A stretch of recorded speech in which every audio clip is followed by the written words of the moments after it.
This is All About Bitcoin, a show dedicated to all things, questions, and markets related to Bitcoin, little b for the currency, and Bitcoin, big B for the network. A collective journey to understand, apply, and use this innovation, all Bitcoin, all the time. And I'm your host, Christine Lee, and looking at our top stories, we see that PayPal is confirming Monday that it has agreed to acquire Israel-based Curv, a provider of cloud-based infrastructure for digital asset security. The payments giant saying the acquisition will accelerate and expand its initiatives to support cryptocurrencies and digital assets. CoinDesk first reported the deal was in progress last Tuesday. Meanwhile, Canada's third Bitcoin ETF is expected to launch this week. If approved, CI Galaxy Bitcoin ETF could begin trading on the Toronto Stock Exchange Tuesday. And Norwegian billionaire Kjell Inge Roque is launching CT, a new company that will mine Bitcoin, invest in Bitcoin projects, and keep all of its treasury reserves in BTC. CT tweeting that their first purchase was 1,170 BTC, worth about 16 million today, and our strategy is to hodl. Taking a look at Bitcoin prices right now, the XBX Bitcoin price trading at $51,281. Bitcoin is up almost 2% over the past 24 hours, according to TradeBlock data. The XBX has been the most reliable Bitcoin reference price for institutions since 2014, with billions in assets under management benchmarked against it. And joining me now to discuss BTC markets from Beijing is senior global capital research analyst Hans Chiang. Welcome, Hans. Hi. Hi nice there. To be here. Looking forward to be here. Great to have you. Yes, thank you. Well, likewise. We have this news of PayPal making an acquisition to develop crypto business. Bitcoin ETFs in Canada, they're on their third, that might be approved this weekend. A Norwegian billionaire is launching a crypto firm. What's your take on this news? And do you see similar crypto business development happening in China? Yes. So that's a very good question. Obviously, there's a lot of things happening now around the globe. Like you mentioned, a few of the examples, and also in Asia, there has been major news. So I think one of the biggest news for the past week was Meitu, that has purchased roughly 40 million US dollars worth of Bitcoin and ETH. So Meitu had listed on the Hong Kong Stock Exchange, had bought 15,000 units of ETH and 379 units of Bitcoin in open market transactions at an average price cost of roughly $22 million dollars and $17.9 million respectively on Friday. So Bitcoin was roughly at 47K and ETH at 1,475. And this happened on the 5th of March. A little bit background about Meitu. So they were founded in 2008, and it's actually one of the most popular mobile apps in China, with with a market capitalization of 11.7 billion Hong Kong dollars, which is which is roughly 1.5 billion US dollars as of June 2020. So Meitu held 2.5 billion yuan, which is 384 million in cash and liquid financial reserve, and had 295 million self-reported monthly active users. So it's a very big firm, and actually very popular among the Chinese younger generations, because it's used frequently as one of the popular smartphones and selfie apps. Interesting. We see that in the United States as well. We see PayPal making this acquisition. We see Square with their Cash App adopting crypto into their app, as well as Tesla saying they're going to take BTC payments and making purchases. Is this a trend in China in terms of? I wonder if you could tell us, the proportion between institutional and retail interest in China right now. Yeah. So going back to Meitu.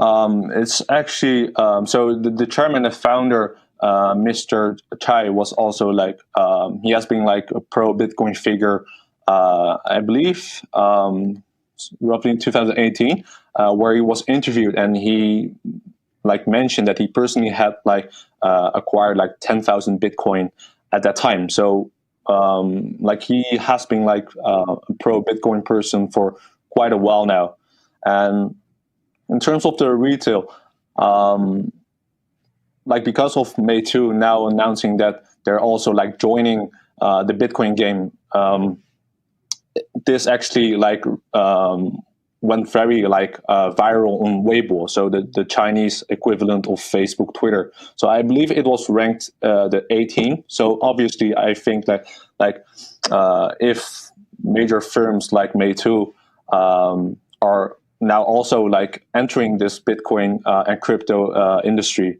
I do believe that like retail users in Asia and China, they will also be more cognizant of the developments, and they will also be interested to join the developments within like crypto space. That's interesting to hear, because last week we heard from that a major Chinese Bitcoin mining hub, China's Inner Mongolia region in the north, was shutting down its cryptocurrency operations because, and China has been forcing crypto exchanges to close as well. Are these restrictive measures successful at limiting Bitcoin operations at all in China? So in terms of the mining, I guess like for China, like we have seen quite some news coming out over the past years, like the government's prohibiting Bitcoin, etc., like taking all kinds of like measures, prohibiting ICO, etc., Bitcoin. But still, like it's a very big industry, like whether it's the retail investors, the mining industry, or institutions, it's very like vivid. And I think like we're still in the beginning, right? And now with like new interesting developments within crypto, and like we have DeFi, so that's the decentralized finance movement, and also like NFTs. So we've recently seen like a lot of famous people like Mark Cuban, Logan Paul, joining this space and creating their own NFTs. And this is actually also something like very popular in China. So in terms of like all kinds of like developments, I think we're still in a very early stage. And I think like in the upcoming few years, this will like only grow further. Okay. And I want to get your overall markets outlook on Bitcoin right now. We see, during the weekend, it kind of got a boost. And in the United States, at least, we say, that's because of the stimulus that we're seeing, that the federal government may be passing soon, $1.9 trillion in stimulus to address the pandemic recovery. I don't know what the narrative in China is, but where do you guys see as this boost coming from? And what is your outlook near term, long term? Well, I think like it's not only in the US, like also in China, there are like there's a lot of like printing going on, right? So it's like a global thing. So I think like investors and also retail, they're like looking for alternatives, right? So stock markets, and you mentioned like the printing and quantitative easing, all those kinds of developments. So I do think that like people start to realize that we might need like an alternative, which is possibly a good hedge against like inflation. So in terms of like the Chinese developments, I think from an investor point of view, I think it's pretty much the same. So people are kind of fed up with all kinds of printing, and they do want to have like a solid hedge against the traditional financial landscape.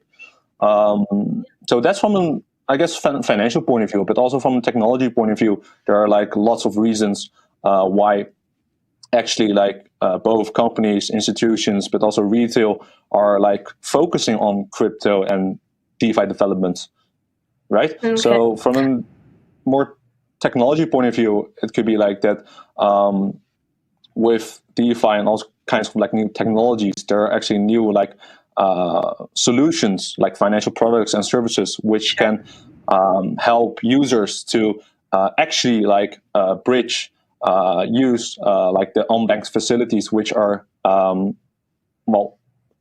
sometimes not very like accessible in China. It's certainly very fascinating to see the technology continue to develop. Thank you so much, Hans, for joining us and giving us your perspective from China. Mm-hmm. Cool. Thank you very much. Thank you. All right, that was CNO Global Capital Research Analyst Hans Xiang. Coming up, what are people doing with their Bitcoin? A look at the data with Flipside Crypto.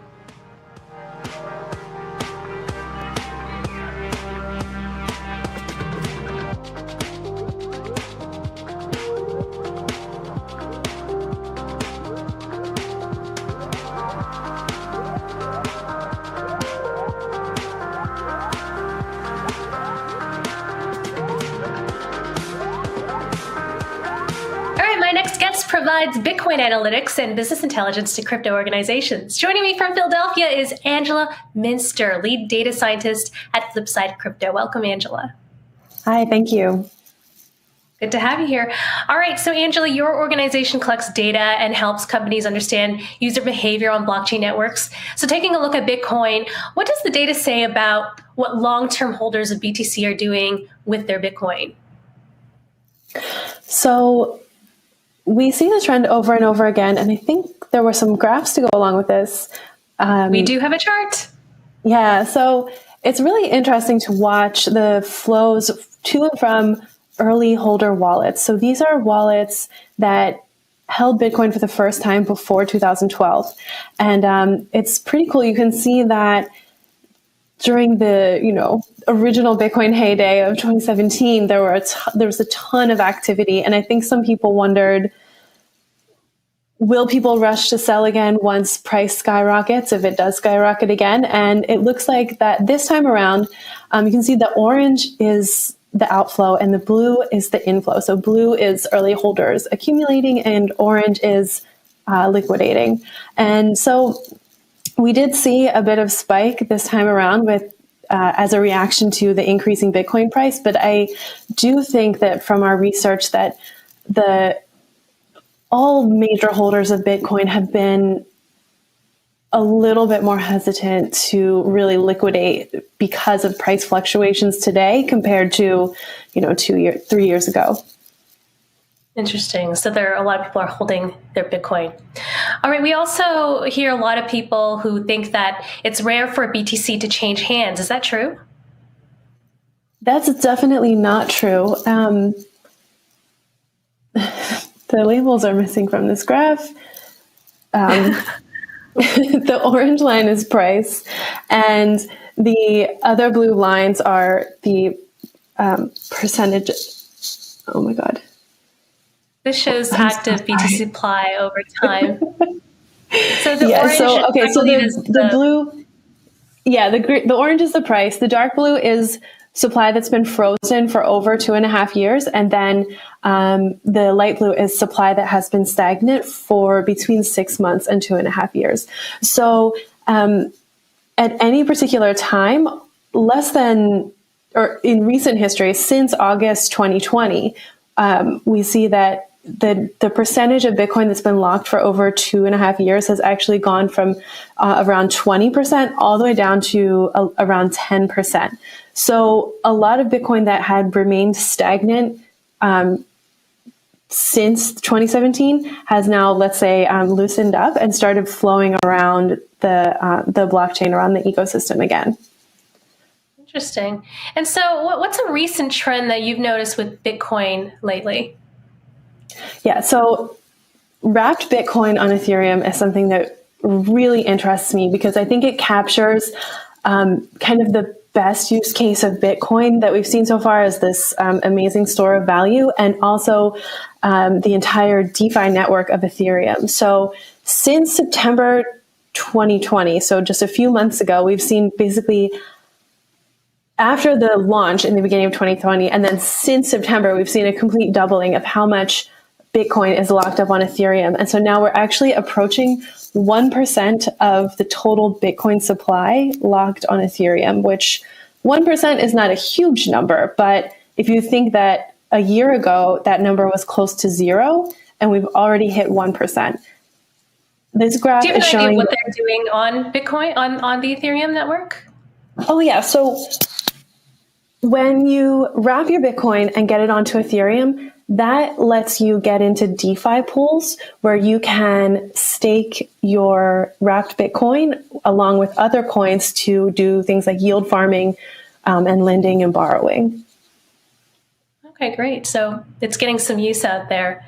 That's fantastic. Thank you so much, Angela, for walking us through these charts and giving us a look at what people are doing with their Bitcoin.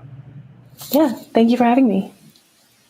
All right, that was Angela Minster, lead data scientist at Flipside Crypto. All right, time now for the chart of the day. 6 months ago, if you invested in Bitcoin, you would have quadrupled your return, whereas if you invested in gold, you would have lost about 6.5%. While gold has been a trusted store of value for over 5,000 years, Bitcoin is young and relatively untested. This adds risks, but Bitcoin's relative youth is one of the aspects that makes it an appealing investment for the higher potential upside as its wealth preservation role becomes more apparent and more valuable. Bitcoin also has several advantages over gold as a store of value. For one, it has digital utility, so you can use it to buy and sell things online. It's also very liquid. You can buy or sell millions of dollars worth of Bitcoin 24 hours a day, 7 days a week, within seconds. Or you can transfer it to another holder at any time without going through a financial intermediary. Also, we assume gold supply is limited, but we actually don't know how much gold there is in existence, unlike Bitcoin supply, which is capped at 21 million BTC and cannot be influenced by its price, no matter how high the price gets. All right, that's it for All About Bitcoin. I'm your host, Christine Lee. Join us tomorrow morning at 9 a.m. in New York for First Mover, your first look at the day's global crypto news headlines. You're watching CoinDesk TV.